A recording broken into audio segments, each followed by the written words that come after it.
Bismillahirrahmanirrahim. Assalamu alaikum students. It's me Inamullah Chukhtai, and we are starting our new chapter, that is chapter number 7, and it is about oscillations. You are watching my YouTube channel, Dr. Physics. So please like, comment, and subscribe, and don't forget to hit bell icon for more videos.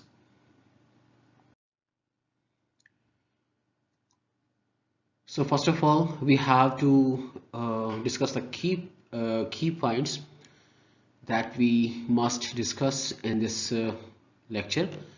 Among these, the first one is oscillatory motion or the vibratory motion, and the causes of the oscillatory motion and effects of oscillations, Hooke's law, and simple harmonic motion, concepts of uh, vibration, time period, frequency, and angular velocity.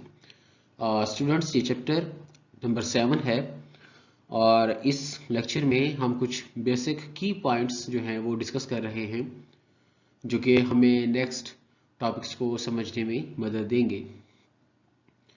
और next जो हमारा topic होगा 7.2 article है जो कि हमारा smart syllabus के मुताबिक होगा, लेकिन इस चैप्टर में कुछ पॉइंट्स ऐसी हैं जिनका हमें क्लियर करना ज़रूरी है, तो इस लेक्चर में हम उन की पॉइंट्स को डिस्कस करेंगे। So first of all, we have to define the oscillatory motion or the vibratory motion. The to and fro motion of a body. To and fro motion means back and the forth, move करना, अपनी mean position से आगे पीछे या ऊपर नीचे move करना। तो to and fro motion of a body about its mean position is called oscillatory or vibratory motion. इसकी एग्जांपल्स में फर्स्ट ऑफ ऑल हमारे पास एग्जांपल है steel ruler that is clamped at its one and and the second end is vibrating as shown in this diagram. About its mean position, the roller vibrates and produces sound as well. The second example is a vertical mass spring system that go on vibrating, oscillating about its mean position, as you can watch in this animation. The next example is a simple pendulum. Again, bob of the pendulum go on moving, vibrating about its mean position. And the last one is the ball and the bowl system. इस example में basically एक ball है जो कि एक bowl के अंदर जो है वो मूव करती है। अगर इस बॉल को यहाँ पे ड्रॉप किया जाए तो ये बॉल नीचे आएगी मीन पोजीशन की तरफ, उसके बाद ये ऊपर जाएगी पोजीशन ए की तरफ और ये फिर वापस जाएगी बी की तरफ। इस तरह ये बॉल जो है between A and the B about position O, that is mean position O, ये वाइब्रेट करती रहती है। तो these are the examples of oscillatory और vibrating motion. Next, we have to discuss the cause of oscillatory motion. What is the cause? Means क्या वजह है, क्या चीज़ है जो कि बॉडी को ऑसिलेट करवाती है, बॉडी को मूव करवाती है। And among these, the first of all, the major reason is the restoring force that causes the body to oscillate about their main positions. When the body is pulled away from its equilibrium position and then released, जब एक body को आप उसकी mean position से हटा के extreme position पे लेके जाते हैं, सपोज पेंडुलम है, हमने पेंडुलम को उठा के उसके बॉब को डिस्प्लेस करते हैं from its mean position, the body oscillates due to the restoring force. Body अब ऑसिलेट करेगा अपनी मीन पोजीशन पे due to the restoring force. Under the action of this restoring force, the body accelerates and it overshoots the rest position due to the inertia. इस body इस restoring force की वजह से body mean position से आगे पीछे दाएं बाएं मूव करता है, और जब आप इसको छोड़ते हैं तो ये मूव करता है, बॉडी एक्सीलरेट्स लिखा हुआ है, and it overshoots the rest position due to the inertia. Means कि जब आप इसको रिलीज करेंगे तो वो ड्यू टू इनर्शिया अपनी मीन पोजीशन से भी क्रॉस करके आगे चला जाएगा। Restoring force then pulls it back. Again एक एनिमेशन हमें दिखाई गई है और इसमें ये हमारे पास सपोज मीन पोजीशन हम ए कर लेते हैं और इसको हम लिख लेते हैं mean position that is M, और इसको हम समझ लेते हैं मीन पोजीशन सपोज बी। तो जब बॉडी मीन पोजीशन ए पे आता है तो रिस्टोरिंग फोर्स उसको मीन पोजीशन की तरफ पुश करती है। इस एनिमेशन को ज़रा देखें गौर से तो इसमें फोर्स और acceleration are in the same direction, जबकि डिस्प्लेसमेंट और वेलोसिटी में थोड़ा डिफरेंस है। Displacement is lagging behind the velocity. So this animation basically gives us idea about the restoring force that pushes on both extreme positions the body towards the mean position. Restoring force is always directed towards the mean position, so that's why acceleration is always directed towards the mean position. आप ऊपर green arrow को देखें, green arrow में restoring force की direction हमेशा जो है वो mean position की तरफ रहती है, क्योंकि हम जानते हैं acceleration की direction फोर्स की डायरेक्शन में रहती है। जैसा जो रेड एरो हमें दिखाया गया है ए का, रेड और ग्रीन को देखें, इन दोनों की डायरेक्शन सेम रहती है, means force, restoring force and acceleration are in the same direction. The next is effect of the oscillations. In the effects of oscillations, the vibrating bodies produce waves. For example, the violin string produces sound waves in the air. जब violin की wires को vibrate करवाया जाता है एक specific pattern में, तो एक मेलोडियस साउंड जो है वो पैदा होती है। There are many phenomena in the nature whose explanation requires the understanding of the concept of the vibration and the waves. Although many large structures जैसे स्काई स्क्रैपर्स, बहुत बुलंद बाला ऊंची इमारत, buildings and the bridges basically appear to be rigid, but they actually vibrate.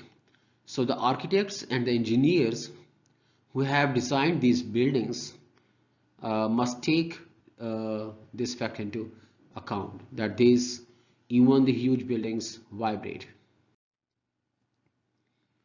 Next we have to study the Hooke's law. And according to Hooke's law, the extension produced in the spring is directly proportional to the applied force. जितनी force बढ़ाते चले जाएंगे उतना extension in the string बढ़ता चला जाएगा।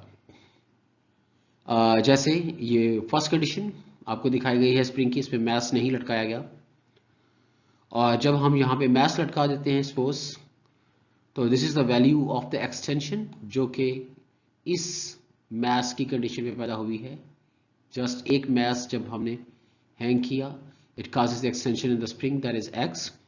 और जब इस मैस को सपोज डबल कर दिया जाए तो क्या होगा, एक्सटेंशन जो होगी वो भी डबल हो जाएगी, वो x से 2x हो जाती है। सो क्या कंक्लूजन बना, extension produce in the spring is directly proportional to the applied force. So F is directly proportional to the x। Directly proportional क्या होता है, मीन्स जैसे एग्जांपल है कि एज और साइज डायरेक्टली प्रोपोर्शनल होते हैं। For example of the giraffe, जैसे साल गुजरते चले जाएंगे उसकी हाइट में इजाफा होता चला जाएगा। तो अगर साल बढ़ते हैं, एज बढ़ती है, तो साइज भी इसका बढ़ेगा, that is directly proportional relationship. So F is equal to kx where k is the constant that is known as spring constant. Next we have to study the simple harmonic motion. Again एक horizontal mass spring system दिखाया गया है जिसमें एक body vibrate करता है over frictionless surface. ये आपको जो सरफेस दिखाई गई है ये फ्रिक्शनलेस सरफेस है, जो हम नेक्स्ट टाइम जाके यही स्टडी करेंगे। और जो इम्पोर्टेंट चीज है इस एनिमेशन में देखने वाली वो है x और f की डायरेक्शन। जो ब्लू वेक्टर है वो बेसिकली x को जाहिर करता है, x को दैट इज डिस्प्लेसमेंट की डायरेक्शन को जाहिर करता है, और जो रेड वेक्टर है वो बेसिकली फोर्स को जाहिर करता है। हम जानते हैं कि direction of the acceleration is in the direction of the force, so यहाँ पे हम एक्सीलरेशन भी लिख सकते हैं कि एक्सीलरेशन की डायरेक्शन भी यही होगी।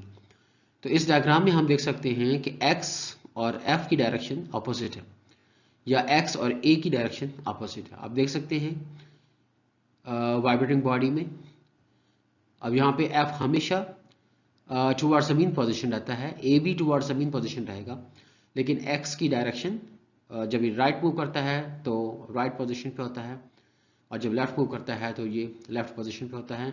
इनमें से एक पोजीशन को सपोज मैं E1 कह सकता हूँ, और सेकंड पोजीशन को हम यहाँ पे E2 कह देते हैं। तो ये डिपेंड करता है कि हमारा ऑब्जेक्ट किस तरफ मूव कर रहा है, but the relation is regarding especially their direction opposite to one another regarding position x and the f or a. So simple harmonic motion में सबसे पहले चीज एक mass है, that is m, and this mass is attached with the elastic spring, and the mass is basically moving on a frictionless surface. ये diagram है जिसमें mass m है और ये surface दिखाई गई है जो कि assume की जाती है that is frictionless, और इस सरफेस के ऊपर ये जो मैस है ये दाएं बाएं मूव कर सकता है। So next, when the mass is displaced towards the right, जब आप इसको राइट साइड पे डिस्प्लेस करेंगे, राइट साइड पे डिस्प्लेस करेंगे, एग्जैक्टली हमें फोर्स लगानी पड़ेगी जिसको हम अप्लाइड फोर्स कहेंगे।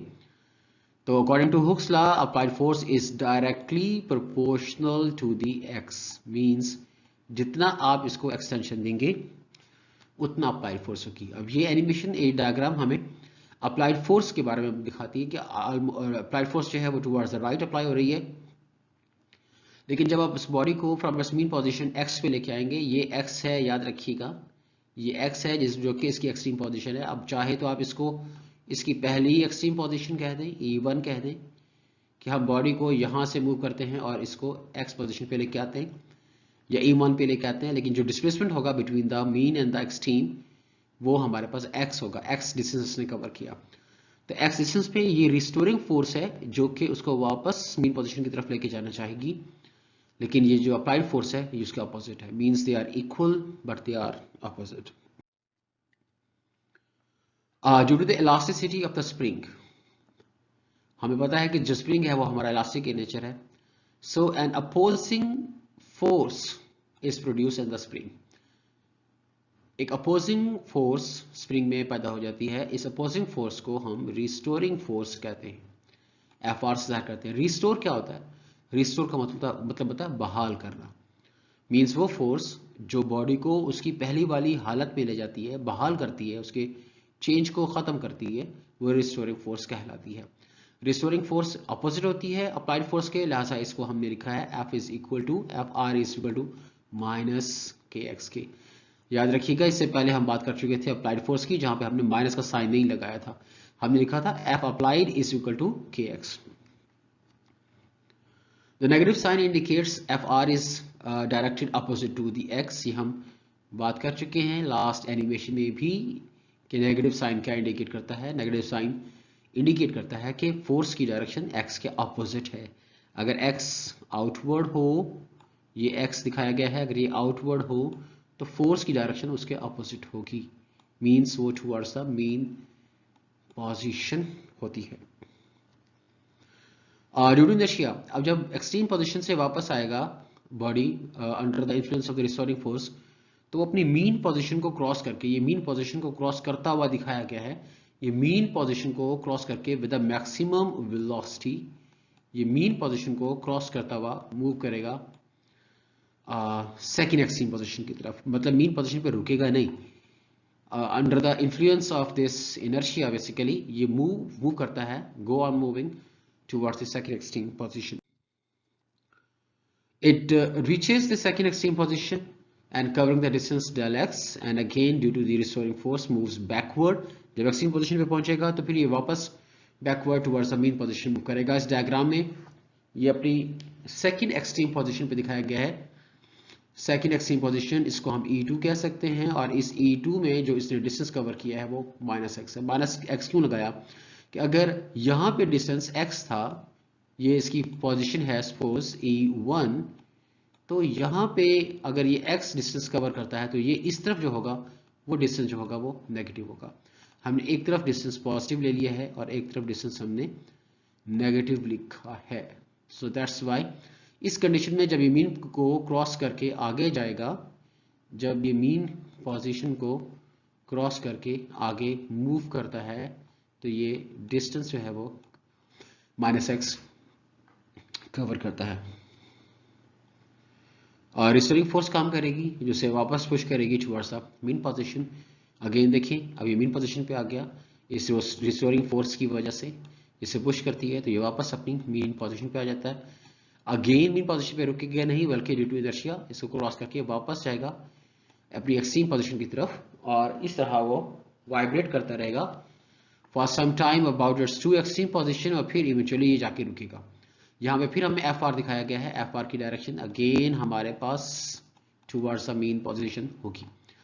अच्छा, इस डायग्राम में N और W दिखाए गए हैं। W क्या है? वेट है इस बॉडी का, दैट इज वर्टिकली डाउनवर्ड, और N is the normal force of the table of the surface on which the body is placed with physically, that is upward direction। मतलब ये दोनों कैंसिल हो जाएंगी, तो बाकी जो फोर्स रहती है काम करने वाली वो या तो अप्लाइड फोर्स होगी या फिर रिस्टोरिंग फोर्स होगी जो इस बॉडी पे काम करेगी। The acceleration produced in the mass m due to the restoring force can be calculated using the second law of motion। हमने एक्सीलरेशन को कैलकुलेट करना है, एक्सीलरेशन को कैलकुलेट करना है, और इस एक्सीलरेशन को हम सेकंड लॉ ऑफ मोशन और रिस्टोरिंग फोर्स के कंसेप्ट से कैलकुलेट कर सकते हैं। अगेन वही एनिमेशन जो हम पहले डिस्कस कर चुके हैं।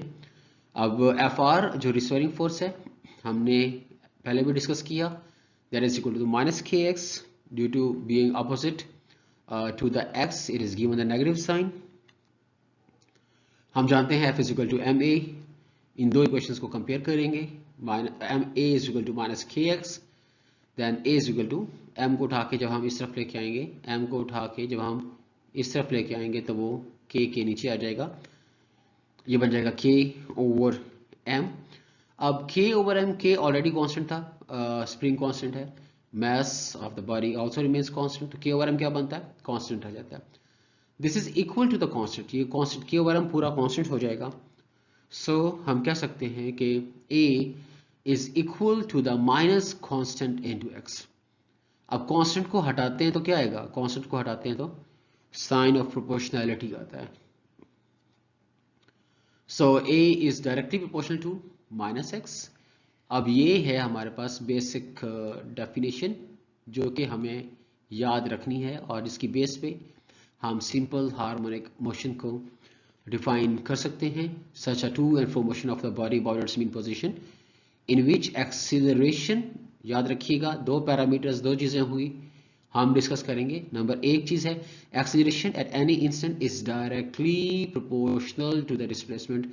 ये डायरेक्टली प्रोपोर्शनल के हवाले से नंबर 1 लिख रहा हूं, ये हमने डिस्कस करना है कि एक्सीलरेशन डायरेक्टली प्रोपोर्शनल है डिस्प्लेसमेंट के, और दूसरी चीज always directed towards the mean position, ये सेकंड चीज है।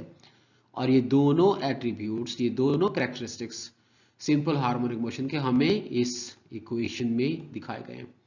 ये डायरेक्टली प्रोपोर्शनल और x ये इंडिकेट करता है कि a the x are directly proportional, और नेगेटिव साइन इंडिकेट करता है कि it is directed towards the mean position, it is opposite to that of displacement always. -x का मतलब यह है a की डायरेक्शन x के हमेशा अपोजिट होती है। नेक्स्ट इस स्लाइड में हमने एक ग्रास्प कॉन्सेप्ट ग्रास्प करना है about the vibration of the cycle, about the time period, about the frequency and angular velocity। Vibration of vibration are cycle, ये क्या चीज होती है? अगर हम मीन पोजीशन पे इसको गौर करें तो ये वाइब्रेटिंग बॉडी एक सेकंड के लिए या कुछ देर के लिए, एक लम्हे के लिए यहाँ पे पॉज करता है। देखिए अब ये पॉज किया इसने, तो इसके पास के बाद अगर आप इसको देखें ये पास करेगा, अब ये E पे गया, वापस M पे आएगा, उसके बाद फिर E2 पे गया, फिर M पे आया, ये से एक साइकिल कंप्लीट किया है। तो इसे वाइब्रेशन कहते हैं, इसे साइकिल कहते हैं। One complete round trip of the vibrating body basically एक साइकिल कहलाता है। और इस साइकिल को पूरा करने के लिए जो टाइम लगता है वो टाइम पीरियड कहलाता है। टाइम पीरियड को T से जाहिर करते हैं। तो इस साइकिल को पूरा करने में जो टाइम लगेगा वो टाइम पीरियड कहलाएगा। और फ्रीक्वेंसी क्या होती है? फ्रीक्वेंसी होती है नंबर ऑफ साइकिल्स पर सेकंड। एक सेकंड में ऐसे कितने साइकिल होंगे, एक सेकंड के अंदर ये कितने साइकिल होंगे। मींस अगर मैं यहाँ पे लिखूं तो CYCLE साइकिल्स पर सेकंड, और ये बेसिकली मैं नंबर ऑफ साइकिल्स की बात कर रहा हूँ। ये है हमारे पास फ्रीक्वेंसी। और एंगुलर वेलोसिटी ओमेगा होता है, और इसको 2π/t लिखा जाता है। Means rate of change of angular displacement is called angular velocity, जो कि एक वेक्टर क्वांटिटी है। So these are the basic terms that we have discussed in this article, and depending upon these topics, these definitions are the concepts. Next we have to proceed, and next we have to do our next topic, that is 7.2 article, that is simple harmonic motion and uniform circular motion. See you soon. Allah Hafiz. Thanks for watching.